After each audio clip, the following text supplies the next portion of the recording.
La frontera entre Venezuela y Colombia, así como el Mar Caribe, están siendo escenario de nuevos tensos desarrollos.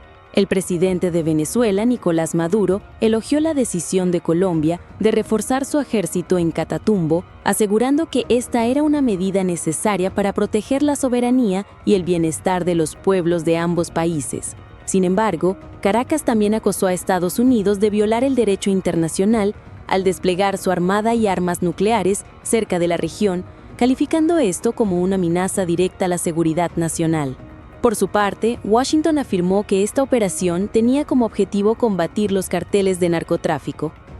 El presidente venezolano Nicolás Maduro elogió el jueves 28 de agosto al presidente colombiano Gustavo Petro por desplegar 25.000 soldados para fortalecer la seguridad en la región del Catatumbo, un área clave en la frontera compartida entre ambos países.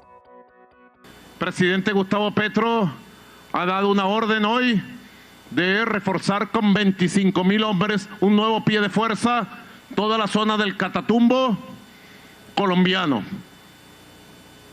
Así que la coordinación de la zona binacional número 1 avanza para bien de la soberanía, la paz y el futuro de prosperidad de nuestros pueblos fronterizos. Nuestra tierra la vigilamos, la cuidamos y la preservamos nosotros, venezolanos y colombianos, unidos por la paz, por la prosperidad y por la soberanía. De materiales químicos y narcóticos con los que se pensaba. Puedo decir, luego de 20 días continuos de anuncios, amenazas, guerra psicológica, luego de 20 días de asedio contra la nación venezolana, hoy estamos más fuertes que ayer. Hoy estamos más preparados para defender la paz, la soberanía y la integridad territorial que ayer. Mucho más. Podemos apreciar el desarrollo de dichas operaciones en un vagón del metro de Caracas. Las tensiones entre Estados Unidos y Venezuela están aumentando en medio de un gran despliegue naval estadounidense en el Caribe Sur y aguas cercanas, que según funcionarios estadounidenses busca abordar las amenazas de los carteles de drogas latinoamericanos.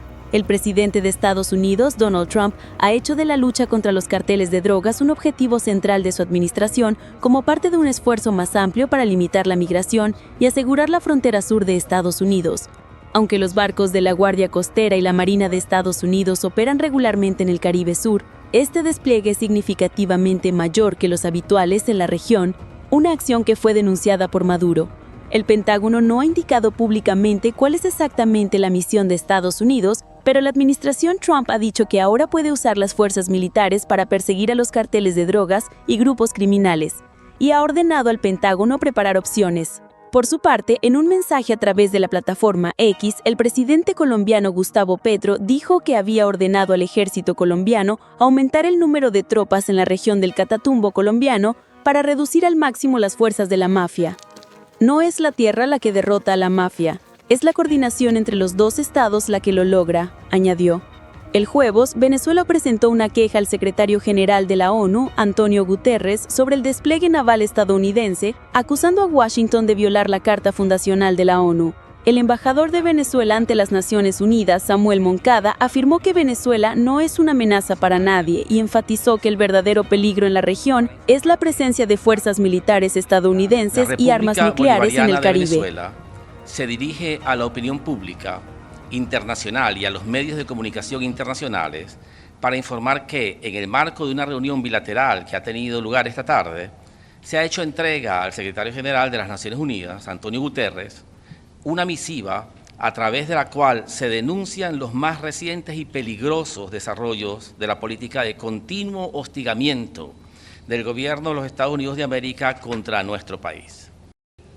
Estas operaciones militares estadounidenses constituyen, además, una flagrante violación de la Carta de las Naciones Unidas, en particular del artículo 2.1, relativo a la igualdad soberana de los Estados, del artículo 2.3 de la Carta, relativo a la solución pacífica de las controversias, del artículo 2.4, relativo a la prohibición de la amenaza o uso de la fuerza, y del artículo 2.7 relativo al principio de no intervención en los asuntos internos de los Estados.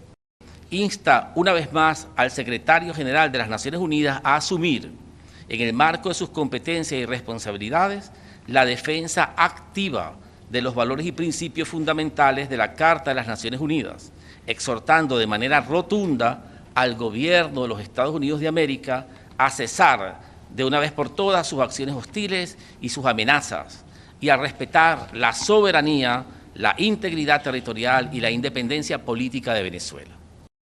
Venezuela, fiel a los preceptos de su diplomacia bolivariana de paz, reafirma que no constituye una amenaza para nadie. La verdadera amenaza a la estabilidad de la región es la presencia militar y de armamento nuclear estadounidense en el Caribe. No, we are prepared to defend our country, not to deploy forces in the region. We defend our territory. This is our obligation, our duty, sacred duty as Venezuelans, to exercise our right to legitimate defense, to self-defense. This is the Charter, Article 51st. But so far, what we are encountering is the threat of use of force. The threat of use of force itself is a violation of the Charter. La administración de Trump designó en febrero al Cártel de Sinaloa de México y a otras bandas de narcotráfico, así como al grupo criminal venezolano Tren del Aragua, como organizaciones terroristas globales. El gobierno de Maduro informó la semana pasada que enviaría 15,000 soldados a los estados de la frontera occidental con Colombia para combatir a los grupos de narcotráfico. Maduro también ha llamado a los grupos de defensa civil a entrenar cada viernes y sábado. El gobierno de Maduro acusa regularmente a la oposición y extranjeros de conspirar con entidades estadounidenses como la CIA para dañar a Venezuela, acusaciones que la oposición y Estados Unidos siempre han negado. Caracas califica las sanciones como una guerra económica.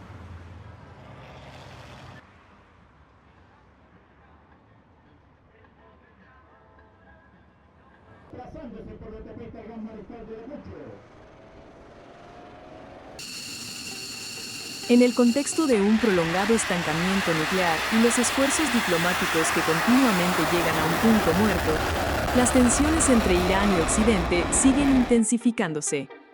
Apenas unos meses después de una serie de graves acontecimientos militares en Oriente Medio, las potencias europeas han optado por un enfoque más duro, devolviendo el tema nuclear iraní a la agenda del Consejo de Seguridad de las Naciones Unidas. El 28 de agosto, Reino Unido, Francia y Alemania iniciaron un proceso de 30 días para reimponer sanciones de las Naciones Unidas contra Irán relacionadas con su controvertido programa nuclear. Esta medida se considera arriesgada y podría aumentar las tensiones, ya que tiene lugar solo 2 meses después de que Israel y Estados Unidos llevaran a cabo ataques aéreos contra Irán. Un alto funcionario iraní acusó rápidamente a 3 potencias europeas de dañar el proceso diplomático, al tiempo que afirmó que Teherán no se someterá a la presión tras la activación del llamado mecanismo de retroceso por parte del Grupo E3, que incluye al Reino Unido, Francia y Alemania. En la sede de las Naciones Unidas el 28 de agosto, el embajador adjunto de Rusia, Dmitry Polyansky, declaró que la activación del mecanismo de snapback por parte de Reino Unido, Francia y Alemania para reimponer sanciones de la ONU contra Irán carece de valor legal y solo aumenta las tensiones. Acusó al E3 de violar el espíritu y el contenido del Acuerdo Nuclear de 2015, JCPOA. En nuestra opinión, la acción de los países europeos carece completamente de base legal, ya que no han implementado la resolución 2231 de buena fe. Por ejemplo, en el día de transición, hace 2 años, no procedieron a levantar las sanciones contra Irán. Esto demuestra que han violado el JCPOA. Todo esto es una escalada que deja claro que los países occidentales no valoran la diplomacia, sino que recurren al chantaje, las amenazas y la coerción contra naciones independientes. El mundo se encuentra ahora en una encrucijada. Una opción es la paz, la diplomacia, la buena voluntad y las relaciones normales entre las personas. La otra opción es la diplomacia del cañón, el chantaje y las amenazas. La acción iniciada hoy por Francia, Reino Unido y Alemania, con su carta activando el llamado mecanismo de snapback, refleja claramente esta segunda opción. Por lo tanto, creemos que la acción de estos 3 países no debería derivar en ninguna medida por parte del Consejo de Seguridad. Esta es nuestra postura firme y consistente. Obviamente, esto afectará el ambiente general en torno al tema nuclear iraní y complicará la cooperación internacional en este ámbito. Por ello, creemos que la propuesta presentada hoy por Rusia y China es el camino que todas las partes deberían elegir para evitar problemas, prevenir consecuencias graves para la paz y la seguridad internacionales y crear oportunidades y espacio para la diplomacia. Confiamos en el sentido común, en la diplomacia y en que muchos países son conscientes de las consecuencias si esta situación se desliza hacia una espiral de violencia, generando más violaciones del derecho internacional. Quiero hacer un anuncio importante. Hace aproximadamente una hora, Rusia y China presentaron un proyecto de resolución ante el Consejo de Seguridad de las Naciones Unidas. El texto es muy breve, así que lo leeré textualmente. El Consejo de Seguridad, recordando la Resolución 2231-2015, reafirma la importancia de una solución diplomática para los temas relacionados y reconoce la necesidad de más tiempo para las negociaciones. Párrafo 1. Decide extender técnicamente por 6 meses hasta el 18 de abril de 2026, es decir, 10 años después de la adopción del JCPOA, según la Resolución 2231 y sus anexos, con la posibilidad de nuevas extensiones. Párrafo 2. Exhorta a todas las partes signatarias originales del JCPOA a reanudar inmediatamente las negociaciones sobre los temas relacionados con la Resolución 2231 y el JCPOA. Eso es todo.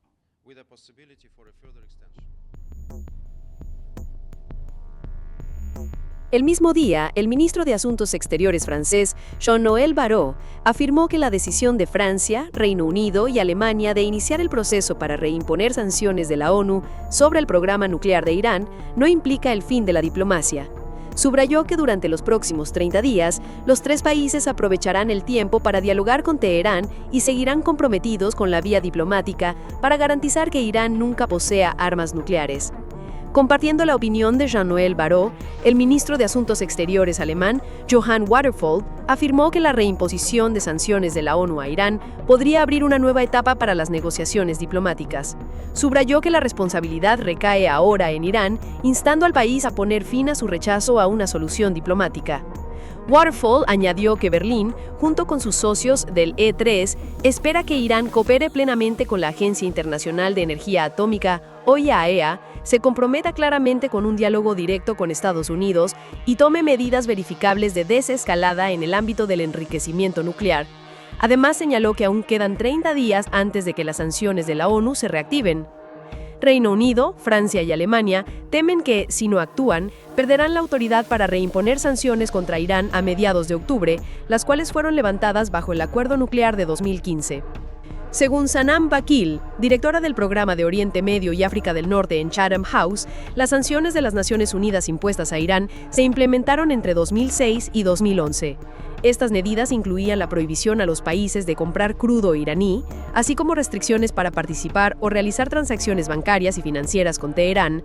Para los países signatarios, las sanciones estaban diseñadas para obstaculizar el comercio de Irán, ejerciendo así presión para que el país ajustara su controvertida política nuclear. Algunas de las sanciones de las Naciones Unidas impuestas a Irán entre 2006 y 2011 prohibieron a los países comprar petróleo iraní, así como participar o realizar transacciones bancarias y financieras con este país. Estas medidas fueron diseñadas para obstaculizar el comercio y presionar a Teherán para que cediera. En particular, muchos países europeos también cumplieron con sanciones adicionales impuestas por Estados Unidos.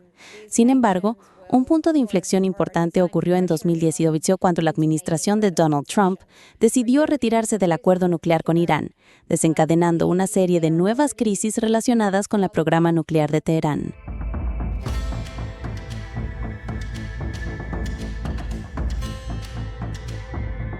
El enfrentamiento entre Irán y el E3 evidencia que el proceso nuclear se encuentra en una encrucijada llena de riesgos, donde la diplomacia y las sanciones se entrelazan como caminos opuestos. Mientras Occidente afirma que la reimposición de sanciones solo busca obligar a Teherán a volver a la mesa de negociaciones, Rusia y China advierten que esto podría destruir por completo el marco del JCPOA. Por ahora, los próximos 30 días serán un periodo crucial para que las partes intenten encontrar un frágil compromiso que evite una escalada de la crisis. Si este esfuerzo fracasa, no solo el futuro del JCPOA quedará sentenciado, sino que también aumentará el riesgo de un conflicto regional.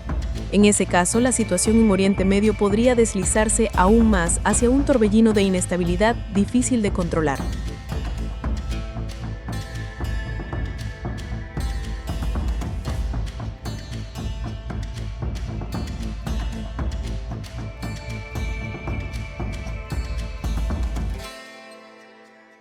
Tras meses de estancamiento, una decisión de Berlín ha encendido la esperanza para miles de afganos varados en Pakistán. El gobierno alemán ha anunciado oficialmente la reanudación de su programa de admisión para personas vulnerables, poniendo fin a una suspensión de varios meses. Esta medida tan esperada se produce en un contexto de creciente presión legal interna para el gobierno alemán y ante la inminente fecha límite del 1 de septiembre, ya que Pakistán amenaza con deportar a miles de refugiados. La decisión se produce después de que los grupos de defensa Pro-Asyl y Patentschaftsnetzwerk Ortskräfte presentaran una impactante denuncia penal ante la Fiscalía de Berlín, acusándolos de no haber protegido a ciudadanos afganos con permisos de entrada alemanes de ser arrestados y deportados a su patria controlada por los talibanes. La congelación del programa había sido una medida del nuevo gobierno conservador destinada a revisar los compromisos y cumplir la promesa de frenar la migración.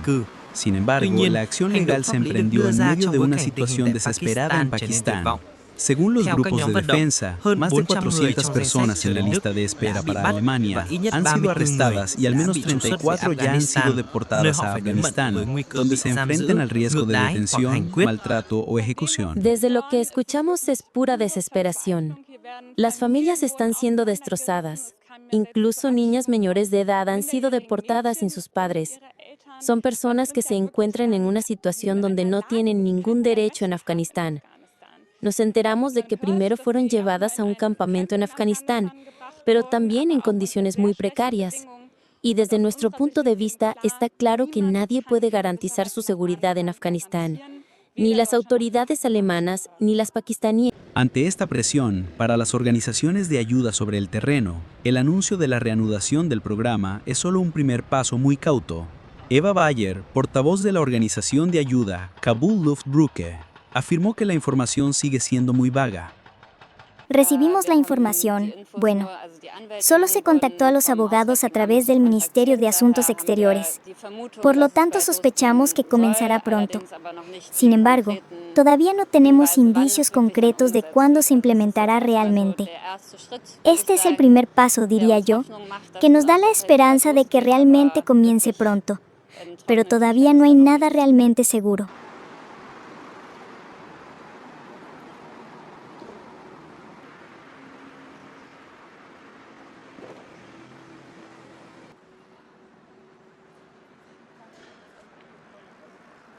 Esta incertidumbre exacerba la carga psicológica para los aproximadamente 2.000 afganos que llevan esperando con angustia en Pakistán. Bayer destacó la urgencia y el costo humano de la continua demora.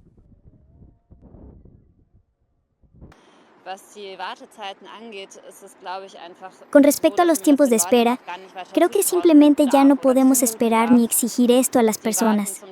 Algunas han estado esperando durante muchos meses, algunas incluso años para poder irse. Y tienen que imaginar lo que es estar en el limbo en algún lugar durante tanto tiempo, habiendo dejado ya un país extranjero y sin saber qué pasará después, siempre bajo la amenaza de ser deportadas a Afganistán, donde nuestro gobierno ya ha reconocido, específicamente para estas personas, que existe un peligro muy grave.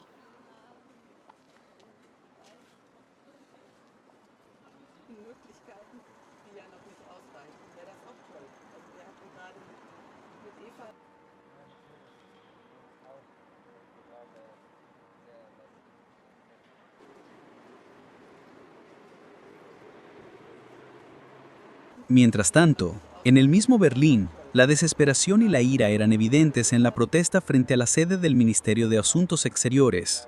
Abu, un antiguo contratista del ejército alemán, cuya familia está varada en Pakistán, no pudo contener su indignación ante lo que considera una traición. No puedo quedarme sentado y mirar. Llevo semanas durmiendo solo 2 horas por noche. Luego me levanto de nuevo e intento encontrar la manera de sacar a mi familia. Ellos son importantes para mí. Puede que no sean importantes para el Ministerio de Asuntos Exteriores o las autoridades alemanas, pero para mí son parte de mi corazón. Nuestras historias deben ser creídas. Llevamos años luchando en muchos niveles.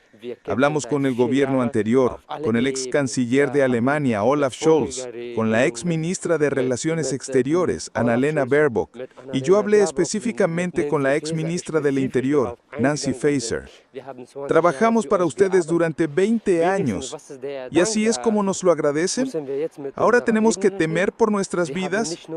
No solo engañaron a los contratistas locales, sino a todo el país de Afganistán.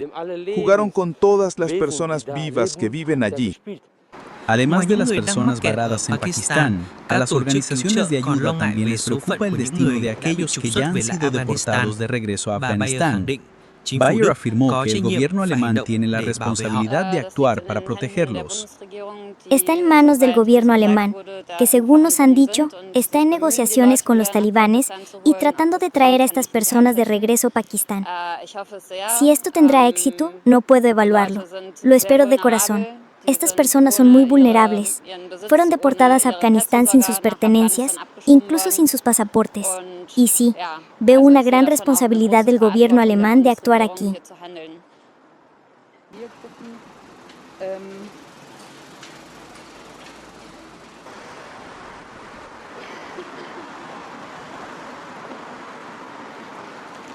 Así pues, el programa de admisión de Alemania se ha reanudado a nivel de políticas, abriendo la posibilidad de reubicación para miles de afganos que esperan en Pakistán. Los próximos acontecimientos, especialmente la velocidad de implementación y los procedimientos, seguirán siendo el centro de atención en el futuro próximo. Continuaremos actualizando a medida que haya nueva información. Gracias por su tiempo y por seguirnos. Si encontraron útil esta información, denle me gusta y compartan el video. No olviden suscribirse al canal y activar la campanita de notificaciones para no perderse actualizaciones importantes. El foco de atención de los mercados financieros esta semana se ha centrado en la Reserva Federal de Estados Unidos, la Fed, después de que el presidente Donald Trump declarara públicamente su intención de destituir a la gobernadora de la Fed, Lisa Cook, y afirmara que ya tiene un reemplazo. Esta medida ha generado una profunda preocupación entre los inversores sobre la independencia del Banco Central. En una reunión del gabinete a principios de semana, el presidente Trump confirmó su intención de realizar cambios en los altos cargos de la Fed. Bueno, tenemos algunas personas muy buenas para el puesto de Lisa Cook, y creo que tenemos gente muy buena. Hemos estado investigando, creo que probablemente en mi mente ya tengo a alguien que me gusta. Pero trabajo con Scott, con Howard, y de hecho estamos trabajando con mucha gente que participará en esa decisión. Es una decisión muy importante. Como vemos, hay decir, recibí una mala recomendación cuando elegí a Jerome demasiado tarde. ¿Sabes? Fue demasiado tarde, su apodo es demasiado tarde. Esto nos costó mucho dinero. Dañó el sector inmobiliario. Es decir, nuestro sector inmobiliario está bien, pero podría haber sido fenomenal. La mayor parte de este país, económicamente, ha sido fenomenal. Nunca hemos visto algo así. Debido a él y a sus altas tasas de interés, el sector inmobiliario no estuvo a la altura de su potencial. Nos ocuparemos de eso muy rápidamente. Afortunadamente, se irá pronto. Fue una mala elección. No creo que sea una mala persona, pero ya sabes. Por cierto, de hecho, creo que tenía sus propias motivaciones, pero no lo veo. He tratado con gente peor. Pero no hizo el trabajo. La recomendación de cierta persona no fue una gran recomendación. Esa persona respondió por él. Pero estamos mirando con mucho cuidado. Veremos qué pasa. Mire, acabamos de poner a una persona muy buena ahí en un puesto. Podríamos moverlo a ese otro puesto. Es un puesto a más largo plazo y elegir a otra persona. Pero estamos muy contentos con la persona que tenemos ahí. Y pronto tendremos la mayoría. Y eso será genial. Una vez que tengamos la mayoría, el sector inmobiliario va a despegar y será fantástico. Explicando estos acontecimientos, Patrick Kennedy, socio fundador de All Source Investment Management, comentó: A Wall Street le preocupa la decisión de despedir a Lisa Cook, principalmente porque no hemos visto este nivel de participación del gobierno en la toma de decisiones de la Fed en mucho tiempo, si es que alguna vez se ha visto. Los analistas no tardaron en señalar que no se trata de un desacuerdo político habitual. Kennedy lo describió como un nivel de intervención muy diferente y sin precedentes. A diferencia de las guerras de palabras del pasado entre presidentes anteriores y presidentes de la Fed, el acto de destituir directamente a un gobernador se considera una peligrosa escalada que cruza la delgada línea entre la política y la política monetaria independiente. Cuando me enteré de la decisión de despedir a Lisa Cook, no me sorprendió, ya que últimamente hemos visto este tipo de intromisión por parte del gobierno y ha sido una continuación de un comportamiento similar, ¿verdad? Me sorprendió cuando nos enteramos del despido del comisionado de la Oficina de Estadísticas Laborales. Esa fue realmente la primera señal que Washington le dio a Wall Street de que se estaban involucrando mucho más en el panorama empresarial y en el ecosistema de Wall Street, por así decirlo. Creo que la presión para despedir a Lisa Cook es solo una continuación de eso. La preocupación es que representa una escalada de cierta retórica que ha estado ocurriendo directamente con la Fed en Washington. Es decir, ha habido, ya sabes, enfrentamientos pasados, llamémoslos así, entre presidentes y presidentes de la Fed que querían bajar los tipos de interés y así sucesivamente para estimular el crecimiento. Pero nunca ha habido este nivel de involucramiento o comportamiento visceral entre Washington y la Fed. Y ahora vemos el despido directo de Lisa Cook como una escalada de eso. Así que de nuevo, estamos prestando mucha atención a la reacción de la Fed y si algún miembro con derecho a voto de la Fed cambia de opinión sobre lo que va a hacer basándose en esa decisión. Creo que si vemos a que muchos de los miembros más restrictivos, hawkish o halcones, de la última reunión se vuelvan más flexibles, dovish o palomas, debido a esto, es una preocupación real en lo que se refiere a la independencia de la propia Fed. Se prevé que la situación se complique aún más en el futuro próximo, dado que la gobernadora Lisa Cook ha declarado que no renunciará. Una batalla legal muy pública es casi una certeza, según Kennedy. Este enfrentamiento legal será el centro de atención de los mercados, lo que amenaza con causar una gran volatilidad y prolongar la incertidumbre. Una preocupación que tenemos sobre la capacidad real del presidente para despedir a una gobernadora es que va a haber una batalla legal que ya se perfila. Y la razón es que Lisa Cook ha dicho que no va a dimitir, que no va a renunciar. Así que vamos a tener esta batalla legal que será muy pública, a la cual el mercado estará prestando atención. Y si la situación se caldea y provoca una reacción adicional por parte de otros miembros de la Fed, eso podría ser preocupante no solo para la economía, sino también para la volatilidad del mercado. Sin embargo, la preocupación más profunda es un cambio en el modelo económico de Estados Unidos. La intervención directa del gobierno en el mercado, como las recientes medidas con Intel o Nvidia, y ahora con la Fed, lleva a los inversores a pensar en economías dirigidas por el Estado. Kennedy advierte que esto amenazará la igualdad de condiciones que es el fundamento de la fortaleza económica estadounidense.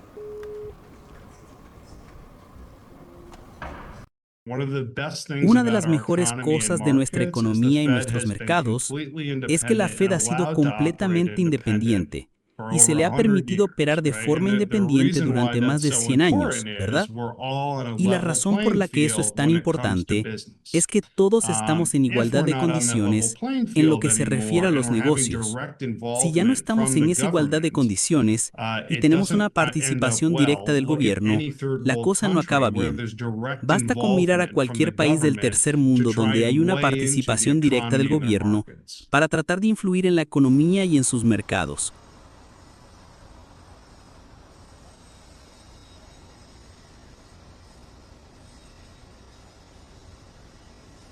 Por ahora, los inversores y analistas están a la espera de los próximos movimientos oficiales de la Casa Blanca y de la reacción de los demás miembros de la Junta de Gobernadores de la Reserva Federal.